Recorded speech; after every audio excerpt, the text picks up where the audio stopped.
네, 지역 이슈를 속 시원히 풀어보는 헬로우 이스토크 시간입니다. 4.15 총선의 관전 포인트 중 하나는 이 지역에서도 정의당이 과연 몇 석을 얻을 수 있을까입니다.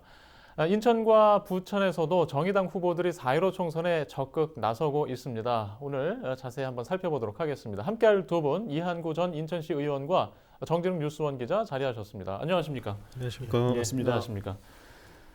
네, 지금 연동형 비례대표제 시행 등 이제 정의당 의석이 또 변화가 있을 것으로 보고 있는데 이제 지역 정의당에서도 이제 후보 윤곽은 이미 나왔는데 또 기대하는 바도 다르지 않습니까? 일단 정 기자, 지금 지역 정의당 분위기는 어떻습니까? 일단 정의당 같은 경우는 완전 연동형 비례대표제는 아니지만 준연동형 비례대표제로 인해서 과거보다 훨씬 더 많은 의석을 가져갈 것을 기대는 하고 있습니다.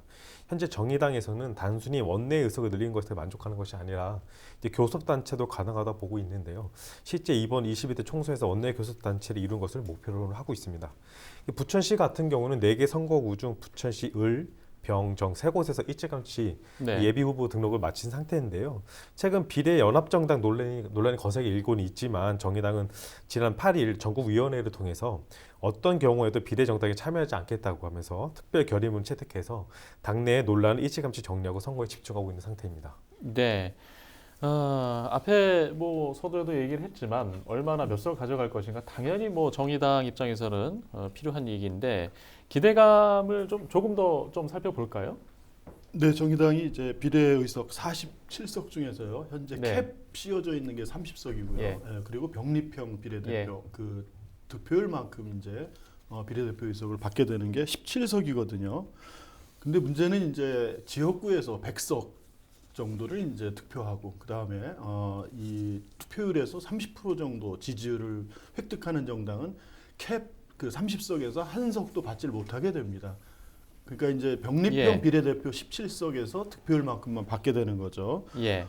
그렇기 때문에 상대적으로 지역구 당선자가 적은 정당이 이 30석을 많이 갖게 되는 거거든요. 네. 그러다 보니까 이제 정의당이 지역에서 한 3명 정도의 당선을 예상하고요. 그 다음에 이제 나머지 그 전국 그 비례투표에서 일정 정도 득표만 한다면은 정의당이 많이 가져갈 수 있는 그 이번 선거 제도의 특징인데요. 문제는 지금 이제 그 미래통합당이 예. 이제 비례 위성 정당을 만들었잖아요. 그리고 지금 민주당도 지금 범여권 그 선거연합이라는 이름으로 네. 비례 위성 정당 참가 여부가 곧 결정될 예고요. 이거에 따라서 이제 큰 변수가 생기게 된 것입니다. 네. 과거에는 이제 얻은 득표만큼 의석을 이제 좀 못 가져갔지만, 자, 이번에 이제 환경이 이렇게 달라졌다. 자, 이렇게 지금 방금 설명을 하지 않으셨습니까? 그 지역 정의당에서도 이제 이런 기대, 지금 우리가 지역 이야기를 하기 위해서 어차피 구조가 지금 바뀌고 있는 상황을 설명을 앞에 했는데, 정의당 그 지역구에서는 어떤 시선들이 지금 기대감과 함께 형성돼 있습니까? 예, 지금 말씀하신 대로 우리 그 이번에는 이제 교섭단체 구성까지 사실은 목표를 받지 않습니까? 지금 이제 양당이 이제 비례위성정당이라는 것 때문에 완전히 상황이 이제 바뀐 상황이 된 거죠. 네. 그래서 이러한 그 비례위성정당 이 부분으로 이제 사실은 선거가 치러질 것이 관건이 될 듯하고요. 만약에 정의당이 이번에 그 지역에서 3명 그다음에 한 10% 정도 득표율을 얻는다면은 이번에는 사실 그 교섭단체까지 구성한 네. 그런 그 선거 제도였거든요. 네. 근데 지금 그 상황이 바뀌었기 때문에 지역에서는 이제 지역 후보자들을 좀 더 많이 출마시킬 지금 그럴 것으로 예상이 되고 있습니다. 예.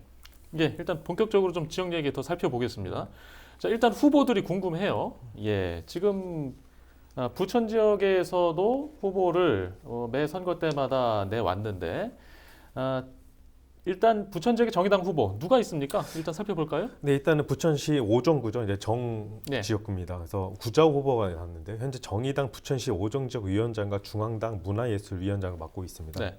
그러니까 이 구 후보 같은 경우 또 20대 총선에서 정의당 후보로 출마해서 완주한 경험이 있고요. 고 노회찬 의원의 정책 특배였습니다. 2017년 19대 대선 당시 정의당 심상정 후보 부천 오정 선대본부장을 맡았고요. 구정은 현재 대장 들녘 지키기 시민행동 공동대표로 활동하고 있고 핵심 공약 또한 대장 들녘 생태환경 문화공원 조성하겠다고 이렇게 주장을 하고 있습니다. 3개 신도시 새 대장지구 개발이 환경 문제, 교통 문제를 더 심각하게 될 것이라고 바라보고 있으면서 공급 확대를 통한 부동산 가격 안정은 실패한 정책이라고 좀 주장하고 있고요. 이미 오정구 지역의 부동산 가격이 들썩인다고 이렇게 주장하고 있습니다. 구자 후보는 또 작년 6월 부천시의 본회 상정에 철회됐던 부천시 문화 다양성 조례 추진위원장으로도 활동하고 있는데요. 이 사안은 뭐 부천뿐만 아니라 전국적으로 이슈가 됐었는데 특정 종교 세력이 뭐 정치권에 압박을 넣어서 조례가 철회된 논란이 좀 되기도 했었습니다. 현재는 주민바로 조례 추진 중이고요. 21대 국회에 들어가면 첫 법안으로 차별금지법을 예. 공약으로 내세우려고 하고 있습니다. 부천시 의리죠. 이제 이미숙 후보는 부천 성모병원 예. 간호사로 30년간 가까이 근무를 했고요. 노동조합 활동을 5년 동안 했습니다. 보건의료가 전문가이기도 하고요. 노동운동가로 활동했던 경험을 살려서 노동자, 서민, 그리고 사회적 약자를 위해서 정치적으로 사회적 약자를 위한 정치를 하기 위해 부천 원미을 선구구에 출마하겠다고 이렇게 말을 하고 있고요. 부천시 병이죠. 소사구에서는 신현자 후보가 나왔습니다. 현재 정의당 부천 소사 지역위원장이고요. 세월호 참사 부천 대책위 집행위원장이면서 부천 새시대 여성회 회장, 그리고 전국 금속노조 가별 플라스틱 지회 조직쟁의 부장을 맡고 있습니다. 이제 부천에서 20년간 뿌리내고 오랜 시민활동으로 부천을 바꾼 사람은 이렇게 예. 정평이 다 있고요. 그리고 민생 살리기 앞서온 사람으로 지금 이름이 나 있습니다. 네. 인천 지역에도 정의당 후보들 누가 있는지 좀 살펴볼까요? 말씀해 주시죠. 네, 인천 지역은 이제 무엇보다 연수을에 이정미 현 국회의원이 이제 출마해서 운동 중이고요. 그 다음에 이제 미추홀 갑에 문영미 전 그 남구청장 후보죠. 그리고 미추홀을에 전 그 인천시의원이 정수영 의원. 네. 그리고 서구 그 갑의 김중삼 지역위원장, 중동 그 옹진, 이제 동구가 빠졌죠. 네. 옹진 강화의 안재영 위원장. 그 다음에 서구 을에는 그 경영의 이제 위원장이 예비 후보로 등록해서 운동 중이고요. 그 남동을의 최승원 전 구의원은 아직 그 등록하지 않은 상태고요. 그리고 이번에는 이제 전국 그 비례대표 예. 배진교 전 남동구청장이 전체 그 비례대표 37명의 후보 중에서 1위로서 현재 네. 4번 순위에 올라 있고요.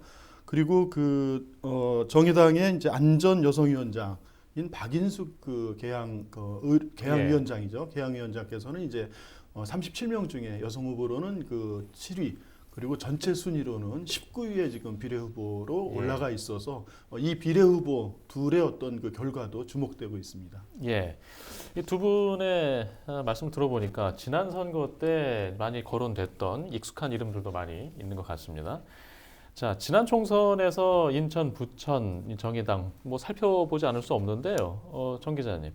지난 20대 총선에 지금 뭐 언급했던 또 후보들이 뭐 완주를 했다거나 아니면 출마한 이력이 있는지 좀 궁금한데요. 예. 네, 앞서 말씀드렸듯이 부천 같은 경우는 신현자 후보가 이제 부천의 소사구에 출마해서 20대 총선 출마해서 완주를 했고요.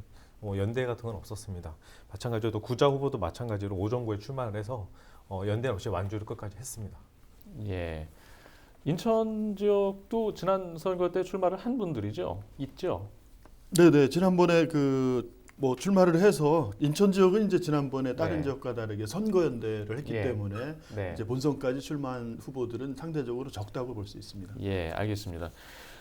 이어서 좀 살펴보겠습니다. 지역으로 가서요. 지금 전략 지역 중 한 곳이 정의당에서 인천에서는 좀 부평으로 또 볼 수 있는데 지금 부평을에 김웅호 예비 후보가 뛰고 있죠. 예. 네. 그리고 전략 지역으로 부평을을 둔 이유, 뭐 그만큼 뭐 해볼 만하다는 걸로도 볼 수 있는데 어떻게들 보고 있습니까? 네, 인천에서는 이제 지난 그 6일 날 심상정 그 대표가 이제 중앙상무위원회를 연수을에서 이제 이정미 의원 사무실에서 개최한 바가 있죠. 여기서 이제 이정미 의원은 이제 일찍이 그 비례의원이면서도 송도 지역에서 지역 활동에 이제 매진해 왔기 때문에 이번에 전략 지역으로 이제 발표가 됐고요. 또 부평을의 김웅호 후보 같은 경우는 이제 인천시당 지역위원장이기도 하고 부평을이 지금 한국 GM 문제들이 좀 심각한 상황이고요. 그리고 삼산동 일대가 이제 젊은층이 사실은 아주 밀집해서 그동안 민주진보 이 득표율이 아주 높은 지역인데 이곳에 네. 이제 한전 고압 송전탑 문제들이 뜨거운 쟁점으로 떠오르고 있잖아요. 네. 그래서 아마 그 이정미 의원 연수을 같은 경우는 당선을 목표로 또 하나는 이제 이번 그 이 정의당 입장에서는 인천에서 상대적으로 민주진보세가 강한 또 한국 GM 노동자들이 많이 거주하고 있는 부평을을 예. 실질적으로 전략적인 진보 정치의 예. 새로운 교두부를 마련하기 위한 측면에서 아마 전략적으로 선택한 것이 아닌가 그렇게 네. 생각합니다. 일단 뭐 김웅호 예비 후보 역시 지난 선거 때 지방선거를 비롯해서 많은 출마 이력들이 있는 것 같은데 어떤 인물입니까? 예, 김웅호 그 예비 후보만큼 현재도 예. 그렇고 과거 경력도 이렇게 화려하다고 할까요? 정말 예. 지역 활동을 많이 하는 후보는 없는 것 같습니다. 거의 그 현재 정의당 인천시당위원장인데요. 네. 서산 출신으로 그 인천대학교 재학 시절부터 예. 구롭도 핵폐기장 저지운동에 나서서 학생으로서 그 당시 몇 명 구속자 중에 한 명에 속해 있고요. 뭐 그리고 이제 부평 미군부대 반환 지금 반환 결정이 났죠. 예. 이 시민회의 그 공동대표도 맡기도 했고, 뭐 인천 지역연대 현재 가장 큰 인천에서는 조직력을 예. 자랑하는 지역연대 공동대표이기도 하고요. 그리고 남북 평화에 있어서 그 6.15 남북 그 평화실천 공동운동본부의 공동대표, 뭐 노회찬 재단 현재 운영위원, 그리고 부평 삼산동 특구한 문제 해결을 위한 네. 그 민간 대책위 위원, 뭐 이런 그 현직들 아주 굵직굵직한 현직들을 갖고 있고요. 예. 그리고 과거 그 소상공인들을 보호하기 위한 전국적 가장 그 앞서서 많은 투쟁을 했던 곳이 부평인데요. 바로 이 부평 지역에서 대형마트 규제 및 소상공인 살리기 인천 대책이 집행위원회라든지 부평의 그 교육희망 네트워크 운영위원, 뭐 그리고 당장 한국GM 문제 예. 여기 한국GM 문제에 있어서 정의당의 예. 한국GM 그 대책 특별위원장 뭐 이런 걸 비롯해서 뭐 지난 지방선거에 정의당 인천시장 후보로까지 출마했고, 뭐 이러한 그 전현 많은 예. 지역활동 경력을 갖고 있는 후보입니다.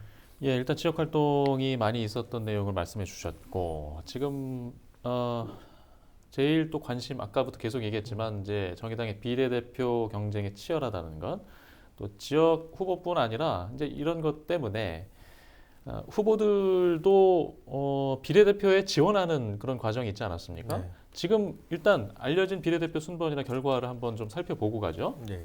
예, 일단 말씀대로 이제 비례대표 선출이 끝났습니다. 그래서 인천에서는 배진교, 박인숙, 청년 명부 조혜민 후보가 있었는데요. 네, 청년 명부로는 1번, 그리고 2번, 11번, 12번이 배정돼 있는데 청년들 간에 1등한 후보가 1번으로 배정이 받게 됩니다. 근데 예, 안타깝게도 이제 조혜민 후보 같은 경우는 4등 안에 들지 못해서 여성 명부로 예, 23번으로 확정이 됐고요. 예. 배진규 후보는 4번, 박인숙 후보는 19번으로 결정됐습니다. 예, 알겠습니다. 지금 이제 비례대표 순위 선정 방식은 당에서 어떻게 운영하고 있는 건가요? 근데 정의당은 이제 전통적으로 당내 당원 투표를 통해 후보를 선출했었습니다. 근데 하지만 이번 비례대표는 당원 70%, 그 시민 선거인단 30%에서 후보 선출을 했는데요. 네, 전체 12만 5천 명이 넘는 선거인단을 모집했다고 합니다. 예, 네, 비례 순번호는 청년들에게 1번과 2번 그리고 예. 11번, 12번을 배정해서 청년 당사자들이 청년들의 정치 활동 확대를 노력했고요. 근데 홀수번은 여성들로 채워져서 뭐 장애인 같은 경우는 7번, 18번, 28번을 배정하고 14번을 농어민으로 배정을 했습니다. 예. 예, 뭐 현실적으로 뭐 준비하는 건 이해가 되는데 일단 지역 활동도 많이 했고 지역구 출마에 대한 기대도 사실 유권자들한테 없진 않다고 할 수 있는데 이제 왜 이렇게 비례대표에만 몰린다고 할 수 있는 건지 좀 우리도 좀 살펴볼 필요가 있어요. 네. 근데 배진규 전 남동구청장의 경우는 이번 정의당 비례대표 경선에서 전체 1등을 했습니다. 근데 당내 비례대표 선출 방식에 따라 4번으로 결정이 된 거고요. 앞서 말한 대로 홀수 후보는 여성 활동이라 남성인 배 후보는 짝수인 2번, 4번, 6번 순으로 가게 되어 있는데 청년들의 정치 참여를 높이기 위해 1번과 2번이 청년 할당으로 결정돼서 남성인 경우는 아무리 높은 득표를 했었어도 4번이 제일 앞순입니다. 예. 그래서 이렇게 경쟁 후보가 지역구로 출마한 거 아니냐 의견이 모였던 모양인데 배진규 후보 같은 경우는 총 8번 출마를 했고 2010년대 구청장으로 당선한 경험이 있었고 그 당시 구정 평가도 괜찮았었고요. 지역에서 출마를 고려를 했지만 지지자들이 이번에 꼭 국회에 입성해서 구청장 때처럼 훌륭한 정치를 펼치길 조금 기대하는 면이 있었습니다. 그래서 지역구에서도 가능성이 있겠지만 보다 가능성이 높은 비례로 국회 입성해서 다시 지역구 돌아가기 염원을 했고요. 그 염원 받아들인 걸로 판단이 되고 있습니다. 예. 비례대표 이렇게 인물들 중에 익숙한 이름들이 있다고 아까 말씀을 드렸는데 이제 계양 지역에 이제 박인숙 그 지역위원장 비례대표 19번이라고 아까 말씀하셨던 네네. 것 같은데 이 오랫동안 지역에서 활동해온 인물 아니겠습니까? 예, 간단히 그렇습니다. 좀 얘기하고 넘어갈까요? 예, 박인숙 후보는 그 여성 노동자 출신으로 네. 이제 인천 지역에서 오랫동안 노동운동을 좀 예. 했었고요.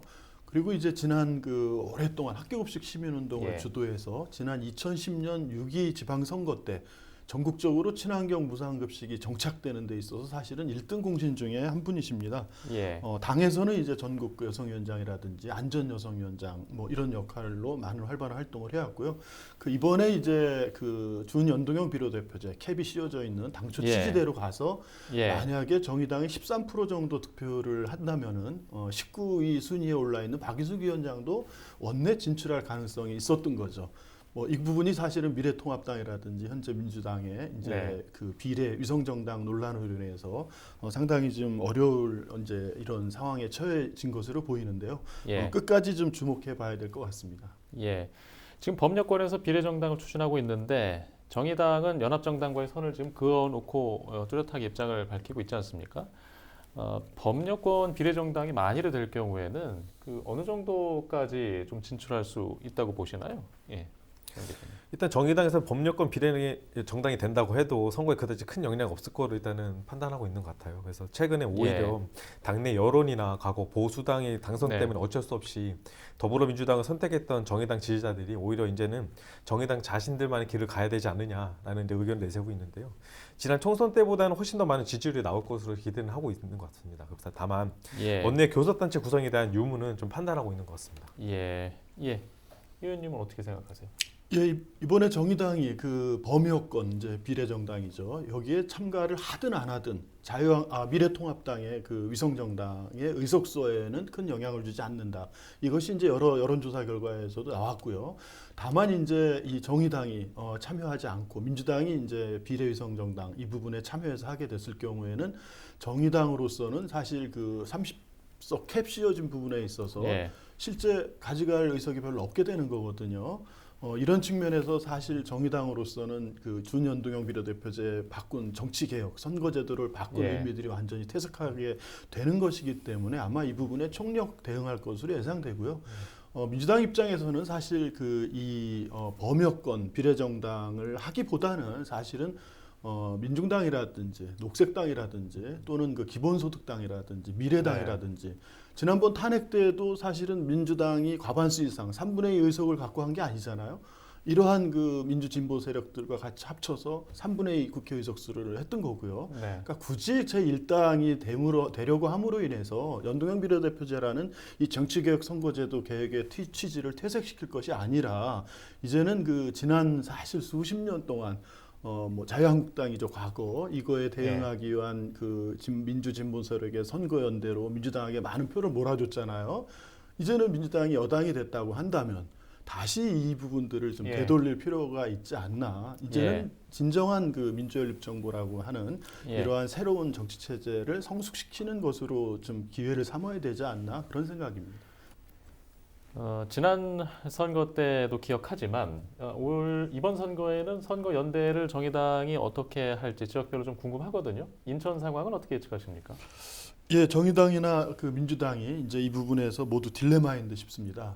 민주당은 연수을이나 미추홀구, 갑을 지역 그리고 서구 갑 지역 등 이 박빙 지역에서 정의당 후보들이 선전하면 어렵게 되잖아요, 사실은요.